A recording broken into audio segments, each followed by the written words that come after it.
Yebo.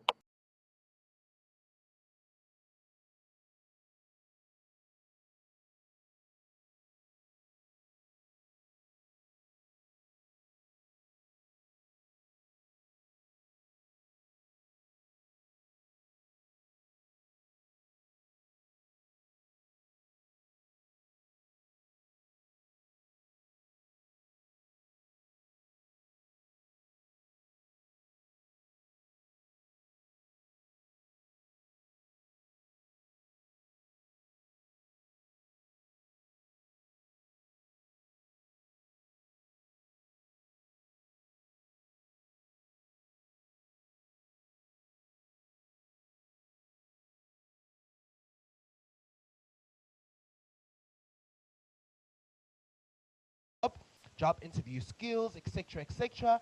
And then we also, sorry, in this chapter, in the second chapter, we then focused on the core elements of working or job contracts, the workers' rights. We looked at legislation yesterday. And then later on, we're going to be focusing more on careers, which is the very last chapter in grade 12. Guys, we are now on chapter 13. We are 2 chapters away from finishing the year's syllabus in life orientation. So it's really, really great to know that this platform has allowed us to catch up on all the work. We were able to revise, learn new work, and these slides are all available to you on Africa Teen Geeks, as well as these videos that are being recorded right now. So they're going to be available to you, and you guys can use them when you revise and when you study for your exams. Guys, we're gonna check the chats off for a bit, and can I ask you to keep your videos off, and then I'll be able to then answer your questions if you have queries once the chat box is open. So if you think that I'm going a bit too fast or too slow, or I'm not making sense, please feel free to ask me questions in the chat box, and then we'll continue as we normally do. Again, welcome to you, all of you guys, and I'm really stoked and excited about this particular chapter. Careers and giving learners career guidance is really, really dear to my heart because it's such an exciting time. And you know, everybody makes the real world or life after grade 12 is a very dreadful and a hard part of your life, but it's all part of our development. And I can tell you this now, and I can assure you that the 12 years that you've spent in school, making new friends, building relationships with your friends, your family, as well as your peers as well, has allowed you and has developed you to become the person that will be ready to tackle the world next year. So shout out to you guys for tuning in today. All right, so at the end of the lesson today, you guys will know a bit more about trade unions and organized labor. We're going to be looking at work ethics and societal expectations with regards to work. We're going to be looking at the value of work, like why must we work? You know, why must we go to school after work? Why must we start our own businesses? What value does work bring into our life? So we're going to be looking at all of that, all right, and how work gives meaning to life as well apart from paying tax. So yesterday we looked at legislation, again the labor laws. We looked at the Labor Relations Act. We said this act looks at the relationship between the worker and the employee to make sure that they are working well together. All right. The Employment Equity Act perpetuates the idea of equality, non-discrimination in the workplace, and we also then spoke about the topic of affirmative action yesterday, which allows people that were previously disadvantaged to get an opportunity in the workplace as they were previously disadvantaged due to patriarchal structures in our society or due to apartheid or whatever else that occurred previously. And we said that people that were previously disadvantaged are women, black people, colored people, Indian people, as well as people that are living with disabilities. We also then looked at the Basic Conditions of Employment Act, and this act looks at the conditions in which workers work in at work. It looks at leave days. It looks at your off days, the amount of hours that you need to work, etc., to make sure that we're not exploited at work. And I'm particularly going to be looking at this one, at the Basic Condition of Employment Act, and look at it more into detail today. And if you guys have any questions, please ask your questions. All right. And then we're also going to we also looked at the principles of equity and redress. We said that equity means that you treat everybody fairly, with fairness. We also said that redress means that you're fixing the past inequalities. And then we also looked at the recruitment process and the general trends. We spoke about that you don't just have to go to every company and just drop off your CV. There's many new ways in which you can find a job, whether you go on Careers 24, whether you build a network on LinkedIn, whether you go on social media to look for jobs. There's many different career sites in which can help you and aid you in looking for a job. And you can also get help looking for a job by signing up with a recruitment agency that will find jobs for you as well. All right. Thank you so much for joining me today. Yesterday, I gave you a bit of work. We did this activity yesterday, and I want us to sort of answer these questions. All right, I'm going to go through it again, and then I'll give you the possible answers and solutions to it. If you guys could just pop in the chat box and let me know what some of your responses are. So we said here, this is the scenario. It says that, sorry, I just need to move this. It says that worker submits fraudulent medical certificates. A worker at a well-known company took sick leave in the first term of 2019, from the 7th to the 9th of January, from the 14th to the 17th of January, from the 21st and to the 24th of January. This basically means that this worker was off work from Monday to Thursday. This worker only went into work on a Friday, which is very shady and odd, right? The employer discovered that the worker had submitted fraudulent medical certificates. Now, we're asked to write an essay about this. As you guys can see, the mark allocation is 15 marks. It says here, write paragraphs on the core elements of a job contract, obviously that are advised by the Basic Conditions of Employment Act. And the first question says, this is how they want us to structure our essay. So like I told you before, that when you have an essay, you will then write an introduction. So as you guys can see here, we're talking about the Basic Conditions of Employment Act. So what I would do if I were you, I would introduce the topic by explaining what the Basic Conditions of Employment Act. So you can then say that the Basic Conditions of Employment Act was introduced in 1997, and it makes rules and regulations about the rights to fair labor practices, which include employers giving their employees details on their employment, etc., etc. It could be any of that introduction, but it has to be related to the Basic Conditions of Employment Act. Or you can even mention the other acts, or you can even write an introduction about labor laws as well. So that's your introduction. Even though you don't get marks for your introduction, you still need to have your introduction because that is the structure of writing essays. Then, in the first paragraph, we need to then answer the first question. The first question says, or the first instruction says that we need to identify the relevant labor act related to sick leave in the scenario above and give 2 reasons why workers should know the regulations on taking leave. So, as we've identified that the labor act that is related to this particular scenario is the Basic Conditions of Employment Act. So if I were your teacher and I had to mark your work, you would get 1 mark for writing Basic Conditions of Employment Act. Then we need to answer the second question. Why should workers know the regulations on taking leave? So you could have answered any of these following responses. Workers should know the regulations so that they know what the rules are pertaining to different types of leave, what is required, what required documentation is needed for different leave taking, by when is the relevant documentation supposed to be submitted to the employer, the rules. They also should know the rules with regards to the submission of medical certificates for sick leave. They also need to know how their salaries may be affected if they exhaust the number of days allocated to the different types of leave.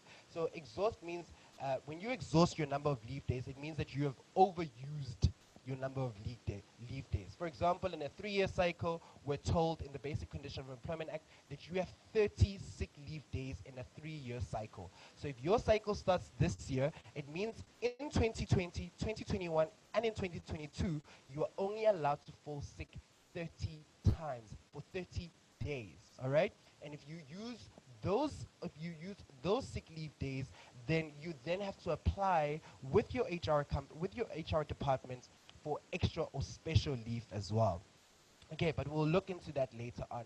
And another reason why workers should know their regulations on taking leave is that they need to know the consequences that would take place if they violate these regulations, and it also helps them to manage their leave days or the leave taking.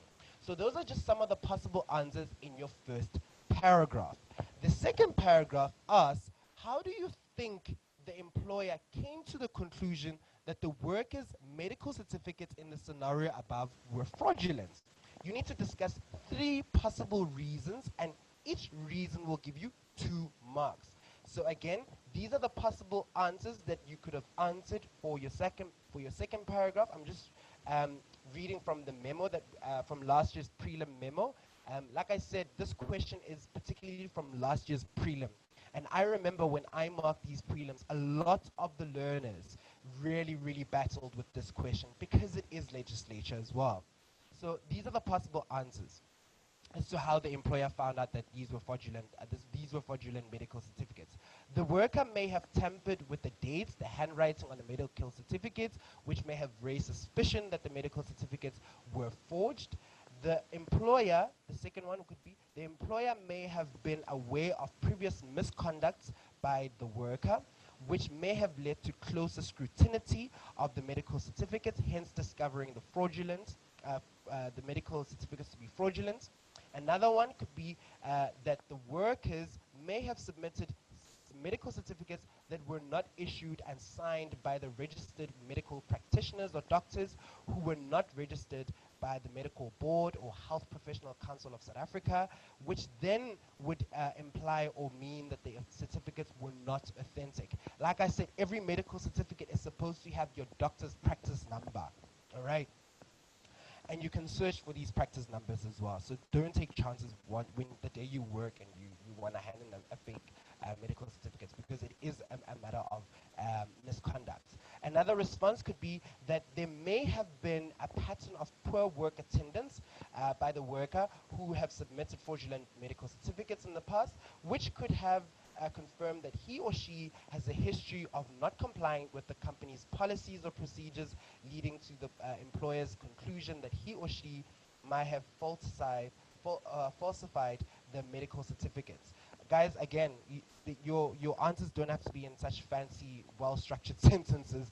You really can just use your own words. Another reason could be that the medical certificates may have had all the required information, may have not had all the required information by the medical practitioner, which is why the certificates could be accepted as valid. And then another reason could be the employer may have made general inquiry with the worker's visit to the doctor. So maybe the boss actually called the doctor and asked if this particular worker came to visit them with regards to their medical condition, which could have indicated the information on the medical certificates to have not been reliable, and there are no records of the worker visiting the doctor. So there are many responses in which you could ask. Remember, this particular question asks you, how do you think? So it needed you to give your thoughts, your opinions, your ideas from what you generated in the statement above. And then let's have a look at the third paragraph in which you could have included. Now the third paragraph asks you, recommend, so you must recommend 2 practical ways in which employers could reinforce work ethics to counteract absenteeism in the workplace. So you need to tell us how should bosses make sure that their workers do not fall absent all the time? How do they reignite, reinforce those work ethics? And we're going to be having a look at some of the work ethics later on. So as you guys can see here, it's 2 times 3. That means you must give 2 practical ways, and each practical way will give you 3 marks each. So 3 marks are awarded for two well-explained responses. And some of the responses could have been the employers could, so the bosses could regularly emphasize the expectations for attendance at work or introduce compulsory workshops on leave management so that all workers may be clear on the matter at all times, and this may ensure that they may always make responsible decisions regarding work attendance. Employers could also, this is the second one, employers could enforce work attendance policy consistently so that workers may realize the seriousness thereof. And in this way, there may be more discipline um, with regard to attendance in the workplace. Another response is that employers could ensure that all workers know what to do when they are to be late at work or miss a day so that they may follow proper procedures, and this may guarantee that their absence from work does not negatively affect their productivity. So there's many responses in which you guys may have had, and I will particularly load the memo and the question paper of last year's prelim so that you guys can see what are some of the possible answers you guys could have used. All right, let me not waste any more time and get in today's lesson. All right, we've looked at the possible. Okay, now with regards to the basic conditions of employment act, I just want to explain some of the leave days and how they work. And I think it's so important that we know all of this. And guys, the Employment Equity Act, the Labor Relations Act, the Basic Conditions of Employment Act are all acts, work legislation, work laws, labor laws in which we can find in our constitution, but I know a lot of businesses and work organizations have these in their workplaces. All right. For example, I know that the Basic Conditions of Employment Act is pasted on a huge on a wall in our staff room where I teach. The Employment Equity Act is also up there in the office, and also the Labor Relations Act, because we need to be aware and be reminded of our rights as workers as well. Let's have a look at annual leave. All right, annual leave, a worker can take 21 continuous annual leave by agreement. A worker gets 1 day for every 17 days worked, or an hour for every 17 hours worked. An employer, a employer can only pay a worker for leave not taken once he leaves the job. All right. So that's how annual leave is calculated. All right. On your pay slip, when you start working, your leave days are also calculated there so that you know how many leave days you have accumulated in the year. And guys, it's so important for you to take that leave, because if you don't take that leave, then the business has to pay you back all those leave days. And there's a huge procedure around that whole issue. All right, let's have a look at sick leave. A worker can take 6 weeks paid sick leave during a 36-day leave cycle. Sorry, I made a mistake earlier on. It's not 30 days, it's 36 days. And during the first 6 months, a worker can take 1 day's paid sick leave for every 26 days worked. So it's so important for you to know that, especially for you guys who are going to be working for the very first time pretty soon. Another one on sick leave, an employer can ask for a medical certificate before paying a worker for being sick more than 2 days or more than twice in 8 weeks. All right, so this basically means that if you're sick on the 1 day, it doesn't mean that you must submit a sick leave the following day. You need to you must have been sick 2 consecutive days to submit that sick leave, and it must be at least twice in that 8 weeks as well. Let's have a look at maternity leave, and I'll also give you insight on paternal leave as well. So maternity leave obviously only affects women, all right, because only women can fall pregnant. It says a pregnant worker can take 4 continuous months of maternity leave. Leave can start from 4 weeks before expected date of birth. A pregnant worker may not work for 6 weeks after giving birth unless declared fit to do so by the doctor or the midwife. Now, that affects women. Now, last year, or 2 years ago, there was an amendment that was made on paternity leave. So paternity leave is leave taken by the father of the child, of the baby that's about to be born, or that is born.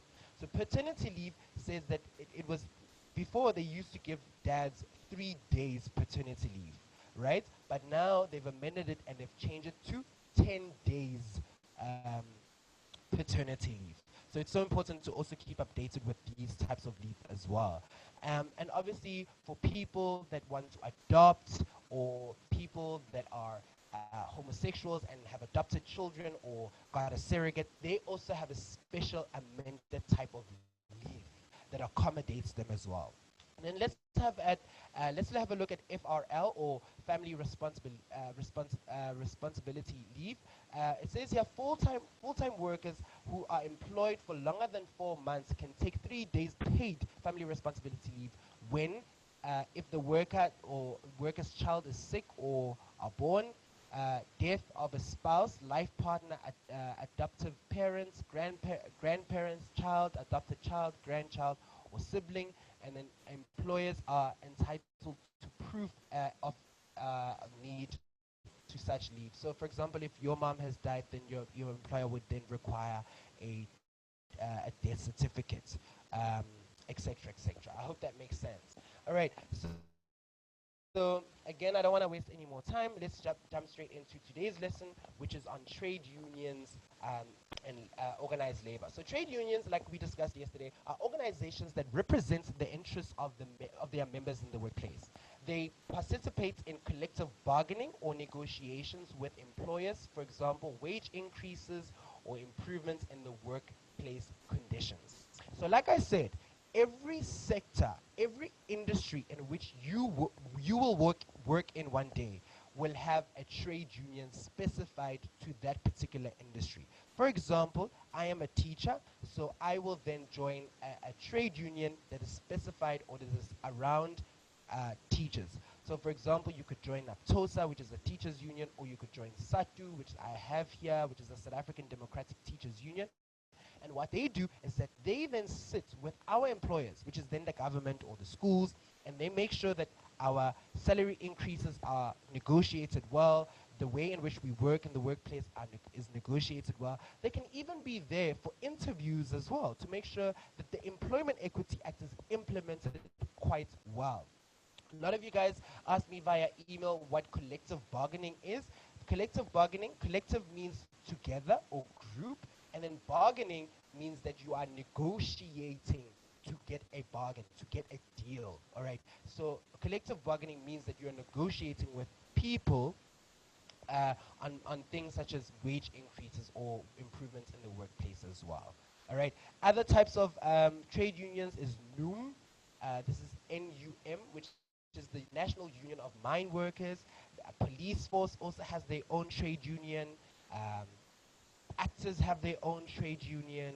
People of all different industries, even people that belong to the banking or finance sector, they all have their own trade unions as well. All right, COSATU, yes, Will has just told us now. COSATU is also a trade union, but they are basically because they are the first, one of the first trade unions to have emerged, and they basically are the umbrella of all trade unions. So most of the time, everyone can sort of join a trade union or join COSATU, and they will be covered in a particular industry. So they're not industry specified. All right. I hope that I make sense to you guys.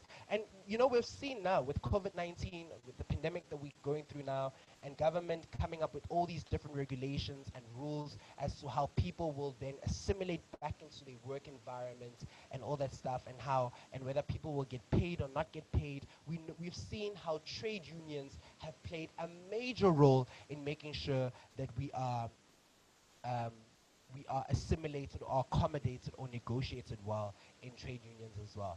Lesedi Tongela asked, sir, can the DA be classified as a trade union? Unfortunately not. The DA is a political party, all right? So the DA is a political party, but a trade union focuses on basically the labor laws, all right? Um, Thank you so much for that question. All right, let's have a look at organized labor, employers, organizations, and federations. Now, we said that trade unions look after or negotiate work conditions and wage salaries. Organized labor, trade unions are a form of organized labor. The other forms of organized labor include employers' organizations. So employers' organizations, it says here, the Labor Relations Act, the LRA, states that employers have the right to join employers' organizations. So what employers organizations do is that they look after the interests of their members, which are then the employers. And they negotiate with trade unions and keep members up to date on the latest labor laws. So this employers organization is joined by, the members of the employers organizations are then owners of businesses or employers. All right. So trade unions is for the workers, employers organizations is for the employers. All right. And then a federation. A federation is a group of organizations that is made up of smaller groups such as trade unions or employers organization, and they negotiate with government and represent their members. So these federations lobby to the government about work laws and all that stuff. So they are the ones that influence what labor laws are going to be implemented to accommodate both the workers and the employers as well. So it's so important for you to be able to differentiate between trade unions, employers organizations, and federations. Trade unions are for the workers and they negotiate salaries and working conditions.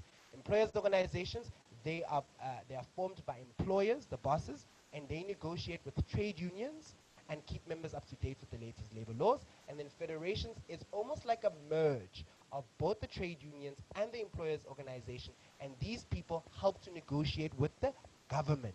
This could be a really, really good Section A question, and even it could be asked in a Section C or B question as to differentiate between the three types of organized labor. So you will name trade unions, employers organization, and federation. Then they could ask you to explain it, so you get 2 marks for explaining them each. And you might even be asked to give an example of each. All right. All right. Okay, I'll slow down just a bit, Will. Sorry. If you want me to reiterate anything, please let me know in the chat box. All right. So again, trade unions is for the workers. Employers organization is for the employers, and they negotiate with trade unions. And then federations is a merge. It's a group of both the trade unions and the employer organizations, and they lobby and negotiate with the government and represent their members. I hope I've made sense between the three. When they ask you to differentiate between trade unions, employers organizations, and federations, I hope you'll be able to explain that. All right. They could ask this question in this year's prelim. Differentiate between the 3 types of organized labor. Explain them and give examples. There's a lot of things that you guys can use, a lot of the answers or many responses to that. All right, let's have a look at work ethics and societal expectations. All right. So as you guys know, it's important for us to have work ethics, all right, because that's what drives us and makes sure that we perform well in the workplace. And work ethics, just to give you a definition, ethics are moral principles and standards of conduct that tell us how we should act and behave in the work environment. All right, work ethics deals with workers' attitudes towards his or her job and their employer. You can compare it with attitudes towards your school and your work responsibility towards your school work. That's what work ethic is. It involves your attitudes, your behavior, respect, honesty, accountability, communication, interaction with other people. It can be compared with the effort you take to study, how you respect your teachers and fellow students and make your school a better place. So this is an example of work ethic in a school context. Good work ethics will refer to your positive attitude and commitment to your work, or in your case, your school. Work ethics demonstrates the decisions you make about what is right and acceptable against what is wrong and unacceptable. Work ethics come from within a person and give others a picture of your values, culture, and upbringing. Guys, it's so important to adapt good work ethics. And how do you adapt good work ethics is a question that you guys might ask me. You start now in your schooling career, working hard, having teamwork, having integrity, being enthusiastic, having honesty, and being able to assimilate and work well with other people. those are just some of the work ethics that you can start learning, that you have started learning in your schooling careers. So you need to use those and use them into your work environment. Because if you have no work ethic, no person, you're not going to survive in the world of work. I'm telling you now, you're not going to survive in the world of work. When employers look for people to work for them, they look at their work ethic. When you apply for a job and you're asked to get a reference, and your reference is your previous boss or your teacher, they're going to comment on your work ethic. How are you able to cope under pressure? How do you work with other people? How seriously do you take your actual work? That is what work ethics are. All right, I'm going to continue with work ethic. It says here, people with good work ethics are likely to keep their jobs and make a success at work. They will also benefit from their good ethics by coming in line for promotion. So if you work hard and you produce good results in your work, you're bound to get a promotion somewhere or the other. So continue to work hard. The skills of having good work ethics are referred to as soft skills: the willingness to learn and to be taught by a senior or supervisor, the ability to get along with other workers as well, the behavior and attitude of the worker towards the company, being on time, being punctual, very important, and being at work without taking leave or sick leave unnecessarily or without proper reason. Don't be absent from work unless if you really are dying. You know, I always say that. Always make sure that you always go to work, because that shows a bit of, not a bit, but a huge chunk of your work ethic as well. Good work ethic is the most important skill in keeping a good job. Good work will start the moment you apply for a job.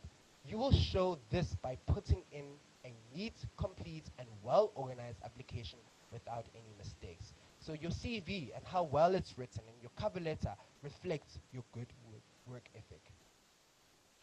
It says, continuing with that, it says, when you start a new job, the first thing your supervisor will notice is the time you arrive and leave your work. Be the first person to arrive at work, kudos to you. Well done. They recognize things like that. Don't ever, ever be late for work. It really, that idea of or just being tardy and being late for work just reflects how you just cannot manage your time well. And that also reflects your work ethic as well.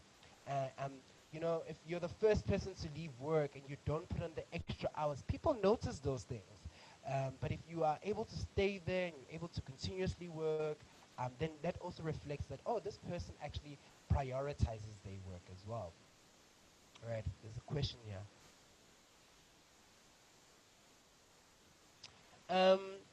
Ritendo asked, so at our age, what can we write on our CV? Yo, sure. There's a lot that you can write at your age in your CV. You can write about your competencies. What are the things that you're good at? Your skills. For example, the fact that you are a leader, probably in your rugby team or your netball team, could reflect your leadership skills. You can write about that and your experience about that. The fact that you have achieved in many different sporting codes or cultural codes also reflects that. Your academic excellence, you achieving or doing well in academics also reflects that.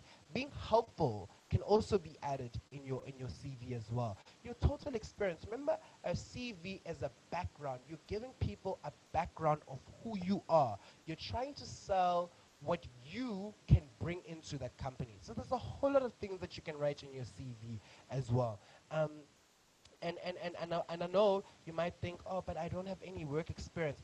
Focus on the things that you're good at. Focus on the things that you have done in your schooling career. That is what you can put in your CV as well. I remember the one time I went for a job interview and they asked me, what does RCL mean? And I said to them, RCL means I was a representative council of learners. I represented the learners, my peers in my grade and in my school, with regards to the policies that are going to be changed or amended in our school code of conduct. So in a sense, I played a leadership role. And trust and believe, employers are always looking for people with great leadership skills. Thank you so much for that question. All right, let's have a look at societal expectations. This is what society expects of us when we work. It says societal expectation refers to what the society and people in your community expect from other people and sharing the community with them. So guys, like I said, when you choose a career, you need to choose a career and by looking at your strengths and your weaknesses, by looking at the things that you like and the things that you don't like. But also at the same time, you also need to look at how you can use your talents, your skills, your strengths to be at service of other people. You know, make sure that in your career, you're always at service of other people. Then you are assured of living a fulfilled life. All right. It says it is about societal expectations are also about how people expect other people to behave and how they treat each other. It can almost be compared to our basic human rights in our constitution. Rights like the right to be treated with respect, to be safe, to be treated with dignity and not judged unfairly. It also refers to our environment and the way we expect others to treat the environment and environment that we share and protect for the future. Also here it says, okay, I see I've got another question here. Right, I've got 10 minutes left, and then I need to wrap up the lesson, okay?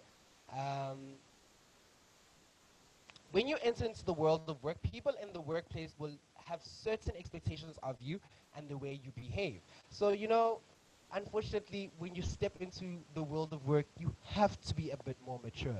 You have to bring out your professional side and not be too friendly. There's a difference between being friends or having friends in the workplace and being friendly with people at work. I always say that you must always be friendly, but try and not create those like a friendship, because you know how friendships are. Sometimes they don't have boundaries. Sometimes you've become friends with somebody and then you become their superior. It is very hard and difficult to delegate to somebody that you're friends with. But to be friendly, it means that you are nice to people. It means that you are being cordial to people as well. It's a very big difference there. Okay, let's have a look at some of the societal expectations stipulated here. And I've put a quote here. It says, people are born with brains and sometimes money, but work ethic levels are played, but work ethics levels the playing field. So your work ethic is really what brings out the best in you. And let's have a look at some of the examples of work ethics and societal expectations. The first one, adaptability. All right, are you flexible and can you cope with change? COVID-19 has brought a whole lot of change, and we were forced to adapt. Instead of whining and complaining about what is happening or things that we have no control over, the thing that we don't have control over being obviously being this virus.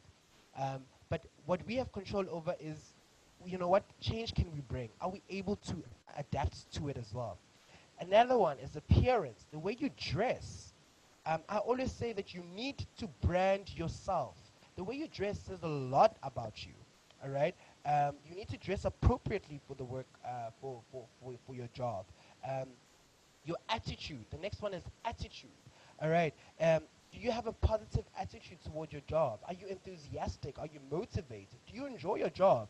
Your faith, and how are you like when you face challenges? And remember, we spoke about resilience and perseverance and all that stuff. And we always need to make sure that we are that our attitude is always positive. Even when you face adversity in the workplace, your boss does not have to be nice to you. Your colleagues do not have to be nice to you. But having that positive attitude will make you surpass all those negative things. And positive attitude results in positive outcomes as well. And then another one is dependability. All right. Are you honest? Are you reliable? Are you always on time? When you're given a task to do something, can somebody depend on you? Another one is cooperation. How well do you get along with everybody else in the workplace? Do you show respect? Are you courteous? Do you have good manners? Do you greet? And then another one is lifelong learning. A lot of people think that after getting their degrees, after getting their matric certificates, that it's time they can stop learning. But lifelong learning means that, are you willing to learn new skills, develop yourself as well? Self-development is so important, and we looked at this when we did grade 10 life orientation. Another one is flexibility, also very linked with adaptability. Are you willing to do a job that is not in your job description or after your normal working hours? So are you able to do more than what you asked? That is what flexibility is. That is what flexibility is. And bosses look at that. When you do more work than is required, your boss sees that, and that reflects good work ethic. For example, you could be the financial manager of your business, of the business in which you live, that you work for. And if your boss, for example, asks you, can you organize a Christmas party for us? And then you're able to organize all of that. That means that you are doing more than what your job requires off of you. All right. The next one is teamwork. Very important. And we learn teamwork when we join sports teams and we do all these things in school. Teamwork says you get on with other teammates. You respect them. Are you helpful? Do you share ideas and mentorship as well? Reliability also closely linked with dependability. Honesty. You must always be honest. You must always have integrity in the workplace as well. All right. Uh, yes. Yes. I see. We'll ask another question. Is honesty? Is integrity linked with these work ethics? Absolutely. Integrity means that you do things that are right even when nobody is looking at you. All right. Mentoring. Are you able to mentor new people? People that come into the new workplace. Are you able to mentor them and guide them? You know. Initiative means that are you able to take initiative? Are you able to come up with new ideas? Can you work without direct supervision? Are you able to guide yourself? You know, responsibility also linked with accountability. Are you able to fulfill your call of duty? And then another one is organization. Are you organized? Do you manage your time well? Another one linked with organization is punctuality. Are you always on time? Very important. All right. You always need to be on time. And you cannot use traffic as an excuse. There's always traffic, especially if you live in Johannesburg. All right, let's have a look at the value of work. And I know I don't have much time left. It says here, the value of work is more than providing money. It gives you a purpose and meaning. It helps you to live a fulfilled life. To be fulfilled means that you are satisfied with your work, that you are contented, and that you are happy. And you can only achieve all of this if you have passion and love for the work that you do and that you enjoy the work that you do. If you get into a career because of the money, you're not going to be satisfied. You're not going to love your job. You're not going to enjoy it. So make sure that you get into careers that you love, that you can stay up all night doing the work, that you can be flexible, that you can be dependable, that that all reflects a good work ethic. And you can see somebody who's passionate in what they do. Um, hint, hint, nudge, nudge. All right. Let's look at how to find meaning in your life. You can use the skills and abilities you already have. You can love yourself and others. Aim to leave the world a better place. So in your career, how are you going to change the world? That's always the question that you need to ask yourself. Help others by being a role model. Wake up each day with joy and gratitude. Um, Work, volunteer, start your own business as well. And how does work give meaning to life? Work gives self-actualization. As you guys know about Abraham Maslow, who came up with the hierarchy of needs, he says that if you have meaning in your life, you are fulfilled and have self-actualization. And self-actualization means that it means to achieve your potential. And he came up with this, and it's very important to know that if you are able to do what you love, get into a career that you love, then you will gain self-actualization, which is then your potential to achieve. You know, and what a fulfilling thing to experience. And I'm product of that. All right. Today we learned about trade unions, organized labor, work ethics and societal expectations, the value of work, and how work gives meaning to life. I hope that you guys enjoyed and found today's lessons to be very helpful. These slides are going to be included in my Google Classroom.